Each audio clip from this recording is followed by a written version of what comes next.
Okay, that's good. Mhm. It's since this China and American Okay, that's good. relationship.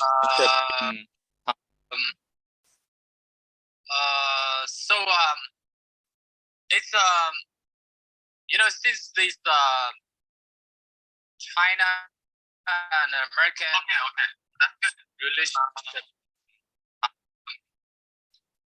So it's a recording or something, Yeah, we're repeating broadcasting. We're broadcasting live to YouTube, so it sounds at the same time. But I just did it. Okay, yeah, okay. Mhm. Yeah. So there's gonna be a lot needs because now the U.S. Commerce Department is still restrict so many Chinese business company to sell the product to China, to United States.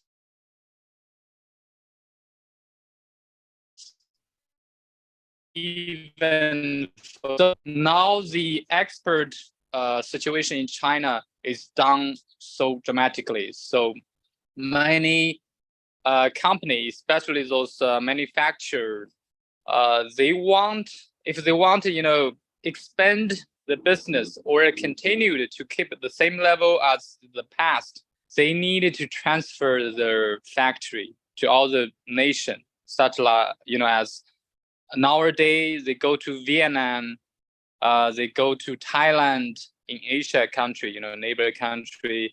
They transferred the factory, the staff, their products to there to make the product like a product of Vietnam. So also now many Chinese entrepreneurs trying to sell transfer their factory to Mexico.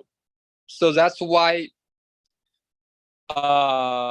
we can opportunity to serving for them. Like I'm a Chinese attorney, also a California attorney. So we can build this bridge for them to let the product through Mexico and sell to United States, even the Western world, or grow, or they created a new factory like in Mexico, use their technology, use their network, and to rebuild their business connection. Yeah, okay. That's a bit of the outlook. But what do you think right now, with the commerce between China and the world, especially the United States? How is it, these new policies are going to be affecting, right now we're at war. Let's say when we say we, I mean, we're talking about Israel against Palestine right now. But how's that going to affect in our outlook, between the commerce between China, the United States, and Mexico? Actually, the policy, we cannot, to predict what's going to be going on, in the future. But, we can see clearly, despite the negotiation between the two countries, there's still some challenges, like this sanction by United States is still happened. It still took place. And also the Chinese government is still take this not so serious. They think they were trying to, to show their power or something. So that's why I think this conflict gonna be more and more, especially regarding to Taiwan issue. So, which means the economy gonna be going down dramatically, and also, China is famous for its factory, chain, and produce all the products, sell to the world. But this 2 recent year is decline. The number is dramatically, reduced.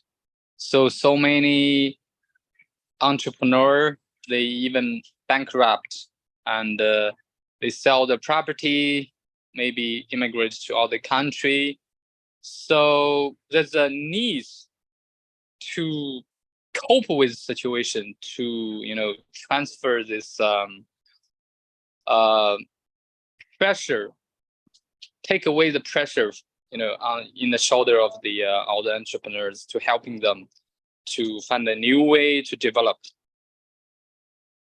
I think whatever the government or the political opinion, whether they were be enemy or be friends, still does not influence the products, the needs, the desire the whole world need. Like in United States, we need to buy cheaper and high quality goods, everything. So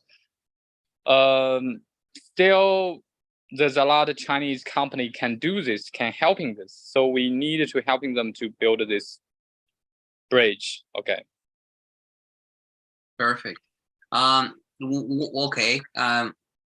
As you said, Taiwan is a key part. So we're gonna see in a couple of days if Taiwan takes a place on this dramatic world events, because at the end, as you said, the economy is gonna drop in so many things that some of the job offers that imply probably a normal basis are gonna be decreasing as well. But on other tenures like e-trade, like e-commerce and all of this, I think the masses are is gonna have, we're gonna have so much traffic that we won't be able to cope with it, especially on cybersecurity, on artificial intelligence. So what can you tell us about the development of cybersecurity and artificial intelligence there in China?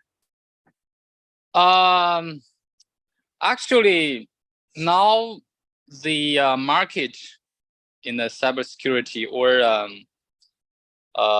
the intellectual property, this is the change before the policy, tightened policy. They still reaching to the world, everything is connected, but now it's trying to separate. So in especially mainland China, there's a inner circle. So it's nothing related to the outside, especially United States. And also many Chinese entrepreneurs, especially when they sell products on the like Amazon, eBay, or some net platform, they facing many problems, especially like being sued by fraud, patent fraud or trademark, this kind of a case. So still there's a big development, big needs for them. They needed someone to helping them to cope with this issue. So I think we can helping them to use all the way to reconnect this gap. Mostly in China, the cybersecurity is run by the government. So in China, if you live in China, you cannot go outside of the network. It's illegal. Only the business can do. So which means you don't need too much cybersecurity, but still the intellectual property, this kind of issue still exists. So we can helping them to go out to do the business, right? You need a connection with the whole world. Okay. Well, some of the people that are here with you are going to be the teachers, or maybe, just the mentors of some of the Chinese program that we're going to be launching with you, especially, okay, for them to study and live in Mexico. So okay. The thing here is that sometimes their main concern about is we don't know how Chinese what will they expect from Mexico in terms of commerce? So what would you say, you as an specialist in the Chinese field area, what will a Chinese expect to have in the on the e-commerce side? I mean, what conditions should we offer them in Mexico so they can rather, sell in Mexico and to the United States than staying in China? Actually, they were worrying about is I also got some client who make some consultant. They just worry about that moving to a third country, especially like Mexico, gonna be make the cost so dramatically high, and also they worry about the environment because most people in the opinion like Mexico is controlled by some gangster, is violence on the street. So they afraid that their property, when they invest in Mexico, they're gonna lose all the investment. And also about the when they want to invest in Mexico, how to guarantee their income, how to maintain the stability of the factory, and also to deal with all this thing, because this language barrier. Also, you needed to speak Spanish, not only English. So nowadays, the market provided for the Chinese entrepreneur is very expensive, and also they calculate the price, and they don't want to take the risk. So if we can show them that we are trustworthy and everything is safe and the income is being guaranteed, and also with low cost, that's gonna be a lot, entrepreneur gonna through this channel to do the business. So it's possible. Okay. Yeah, we were discussing today. Today is our final class of our first module of digital governance and artificial intelligence. So on this module that we just ended today, I explained to them the many advantages of making and creating a company based in Mexico, but also working in the United States or selling to the United States, or vice versa. Establish in the US and sell to Mexico. In both of them, we have the USMCA agreement. So from the USMCA agreement, we have some tenure, some line bases that are really important on international trade, that are really important to make the governance of artificial intelligence so much greater than in China. Because you said before, in China, artificial intelligence, development of AI, everything is based with the government. So without the government scope or extent, they won't be able to launch any ideas.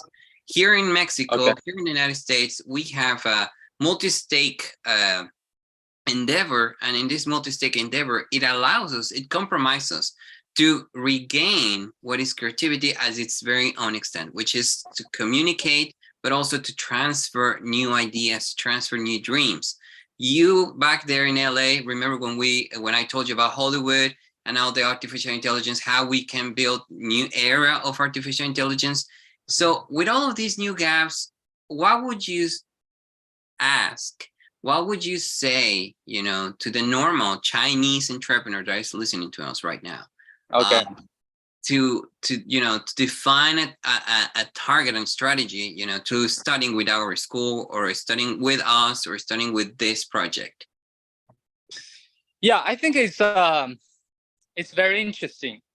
We needed to make a more detailed, introduction, and maybe hold a lecture, and to tell them how they can do this business, and with lower cost, and also high opportunity to develop, not only targeting the market of the United States, also the market of Mexico. So this is, I think, maybe your program before you didn't recruit any Chinese student. So if you convince the people to take the program, especially the first one, there's no prior experienced example, we needed to give them more trust, more faith. So we need to show more things, more details to them. So I think this can be work. We can definitely do this. Okay. Well, sounds good to everybody, to every Chinese speaker that is listening to us right now, or Asian origin that is listening that might want. Well, right now you just given me the right strike. So I'm gonna open this invitation also to Latin American people, but also to Asian society, especially Chinese people that may join to this new governance and artificial intelligence era. So by all means, we can take part of this great gap, and in this great gap, we will be able to identify the key targets of how we can develop a new relationship between China, Mexico, and the United States. So I think it's gonna work. So yeah, I'll take in consideration your venue, and with this, I must summarize to hear some of our key advisor, as you're going to be the main advisor in this, especially Chinese, because we don't know Chinese, but English, Chinese, so you will be able to reach out to them. So I thank you for your insights of this China, Mexico, United States relationship. We're gonna be so proud to have you in our next course, which starts in the 20th. Okay. We're gonna launch it with a Chinese society, especially the Chinese society in LA, here in San Francisco as well. So we're gonna launch it. It's gonna be in English based, naturally, but yeah, let's do that, and in that way we can reach out to more people. I like your idea. Well, thank you, Wen, and I'll be seeing you on the 20th. Okay. Thank you. See ya. Bye. Bye. Bueno, pues entonces, ahora sí que la apuesta se subió, ¿no? Ahora ya vamos a tener hasta personas de China también en nuestro próximo curso. Entonces, Ulises, me gustarían tus reflexiones de tu examen. Estamos broadcasteando vía YouTube. ¿Quieres que quite el feed para poder dar tus respuestas? Sí, estoy listo. Si te parece bien, maestro. ¿Quieres privado?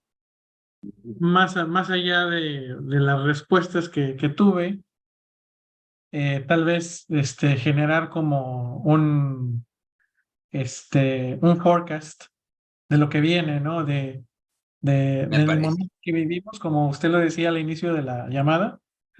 Perdón, antes que nada, ¿quieres que interrumpa la transmisión vía YouTube o estás bien con eso? No, estoy bien. Ok, perfecto. Adelante.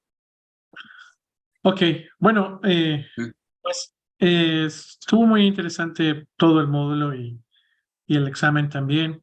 Yo creo que esta parte que habla específicamente de el tema de la legislación espacial y los tratados que existen nos llevan a pronosticar, a hacer forecast de qué es lo que viene. Por ejemplo, los únicos dos países que tienen hoy en día sondas que están con sus respectivos rovers caminando sobre Marte son China y Estados Unidos. Muchos de ellos tienen intereses particulares, ¿verdad? Intereses propios de sus países que, como bien lo dice la norma y los tratados, tienen que normarse. Uno que todavía no está bien normado y que se ha discutido inclusive en foros recientes es la explotación de recursos.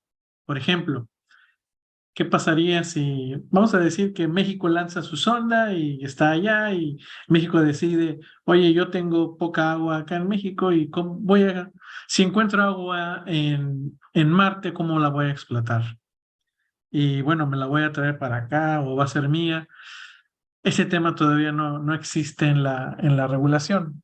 No está bien definido de alguna forma clara. Y yo creo que eh, uno de los pronósticos podría ser que los países que están interesados en explorar el espacio también busquen la forma de explotar esos recursos. Ahorita estoy hablando de agua, pero pueden ser minerales, piedras preciosas, litio, etcétera, ¿no?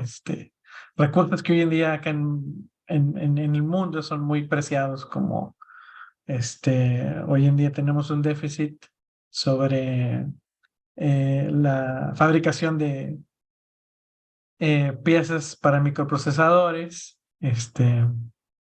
litio para baterías, etcétera. Entonces, ¿qué pasa si yo me encuentro recursos en la Luna, en Marte, y los empiezo a explotar?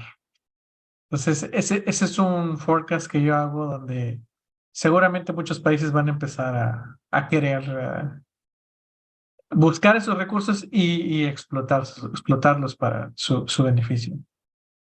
El siguiente sería la parte de Research and Development, es decir, investigaciones que solamente podrían hacerse tal vez en el espacio, porque posiblemente acá en la Tierra o son muy peligrosas o la gravedad no permitiría llegar a buenos resultados, o tal vez la no gravedad eh, en el espacio pudiera acelerar resultados esperados. Que también ahí interviene una parte del el tema ético, ¿no? El tema de la investigación ética en el espacio. Pero yo creo que muchos países también buscarán esto. A lo mejor soy muy extremista, pero un tema que sucedió y todos lo sufrimos fue el COVID, donde al parecer, no está claro todavía, eh, ese virus eh, de alguna forma se tuvo que estudiar, contener, etcétera, que estudiar virus tan peligrosos como ese, pues sería más seguro tal vez en el espacio, ¿no? Y estoy dando un simple ejemplo muy pequeño, ¿no? Hay otros temas, farmacéuticos tal vez que también aplicarían, pero bueno, empresas y países o asociaciones internacionales estarían interesados en esa parte de Research and Development en el espacio, que también la regulación que hoy tenemos no es tan clara o tan definida para esos temas. Y Muy pues yo bien, creo que Luis. sería ese par de forecasts que pudiéramos tener. Y del Así. otro case study de la mercadotecnia y la inteligencia artificial, ¿qué nos puedes decir? Bueno, mercadotecnia e inteligencia artificial yo creo que van muy de la mano. La pregunta que estuvo todo el tiempo en nuestras clases fue si en algún momento se va a sustituir o digamos que el humano va a dejar ser parte de la ecuación del marketing. Particularmente yo pienso que no, o todavía no tenemos la tecnología o eh, el modelo apropiado de inteligencia artificial para dejar que por sí solo pudiera hacer marketing y proveer resultados de marketing sin la supervisión humana. Yo creo que la supervisión humana sigue siendo fundamental. Y sobre todo porque en marketing siempre tenemos la famosa experiencia del cliente, expectativa del cliente, y solo el humano pudiera validar, evaluar esa experiencia del cliente que está esperando, ¿verdad? Claro. Magnífico, Ulises, buenas reflexiones. Bueno, pues Marisol, ¿nos escuchas? Sí, aquí estoy. A tus órdenes. ¿Cuáles serían tus conclusiones de los dos case studies, de el derecho de la mercadotecnia, el derecho a la inteligencia artificial y la relación con el nearshoring y la investigación espacial? Bueno, primero, muchas gracias por esta... creo que fue muy interesante todo esto que aprendimos en estas clases, en estas clases de los sábados. Yo sí creo que la inteligencia artificial definitivamente va a reemplazar las tareas que el ser humano realizamos. Y creo que ya en muchos aspectos lo está haciendo, ¿no? Creo que ya, por ejemplo, en Estados Unidos sobre todo está avanzando de manera acelerada, creo yo. Sí creo también que es importante, por ejemplo, en aspectos de marketing, sí va a requerir un toque humano, definitivamente sí, pero creo que va a llegar en un punto en que ya no va a ser necesario el ser humano en este sentido.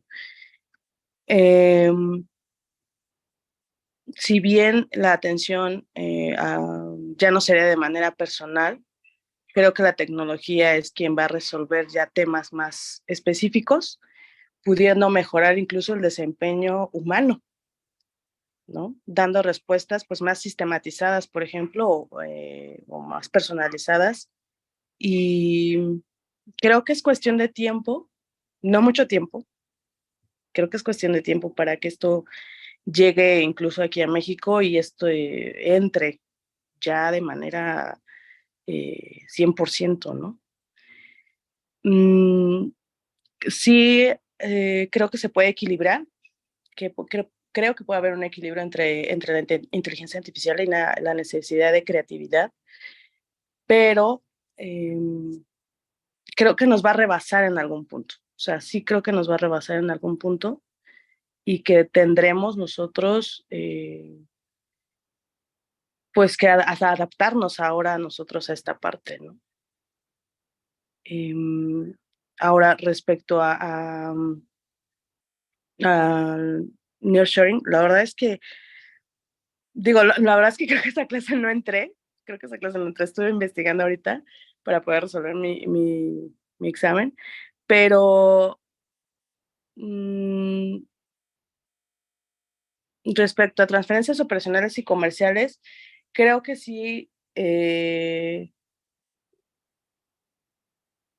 pues es una estrategia, ¿no? Que entra para que las empresas transfieran alguna producción a terceros y en este caso, utilizando obviamente el TIMEC, ¿no? Que es importante también. ¿Cómo ves la legislación del TMEC ya acomodada al litigio estratégico para podernos defender? Si no sirve el derecho común, usamos el internacional. ¿Cómo te vas con esa herramienta?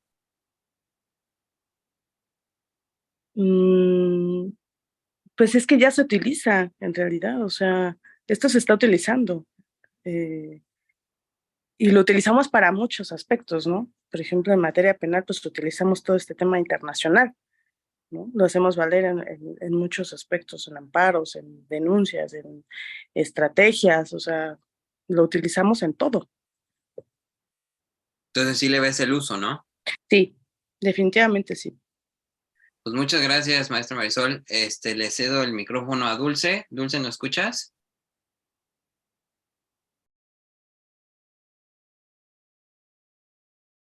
Creo que tiene problemas con el micrófono. Pero bueno, voy a clausurar esta sesión, voy a revisar sus exámenes y bueno, pues ya estaré asignándoles el grado que recibieron, pero bueno, sobre todo la calificación, que sabe que es aprobatoria porque ya lo detectó, ya respondieron la mayoría de los exámenes, entonces ya nada más voy a darles su diploma. Entonces, su diploma naturalmente se los entrego con mucha dedicación. Recuerden que tiene un valor curricular de 20 horas de 40. Todavía tienen que completar la otra parte del curso, que es el de ciberseguridad. Este curso estuvo diseñado para competir, literal, para formar gente con un perfil alto en lo que es el nearshoring y sobre todo la competencia de perfiles, de altos perfiles de altos ejecutivos para los Estados Unidos. Entonces, estamos buscando el registro aquí en la Secretaría de Trabajo de los Estados Unidos. Entonces, en teoría, no me gustaría adelantarme porque todavía no lo logramos, pero la siguiente puerta, que sería el 20 de octubre, es también hacerlo homólogo a los estándares de los Estados Unidos. Entonces, si para el 20 ya nos dieron el visto bueno para usar el sello de la Secretaría de Trabajo de aquí de los Estados Unidos, pues ya tendrá doble valor. Mientras tanto, solamente tiene el valor curricular de la Secretaría de Trabajo y Previsión Social de México, el cual naturalmente fui el artífice junto con el maestro, el doctor Javier Martínez Cruz. Entonces, siendo yo el apoderado de director general de Data Pretium Servicios, bueno, pues les concedo esta constancia curricular con las horas que aquí se establece. Los espero el 20 de octubre y pues naturalmente les felicito. Ulises Cristóbal Chacón Chávez, ¿me escucha? Sí, sí, lo escucho, maestro. ¿Sí ve su diploma? Sí, muchísimas gracias, le agradezco. Al contrario, le agradezco sus conclusiones y desde este momento lo doy por aprobado y listo para el siguiente curso. Muchísimas gracias por su participación. Lo vemos el 20 de octubre.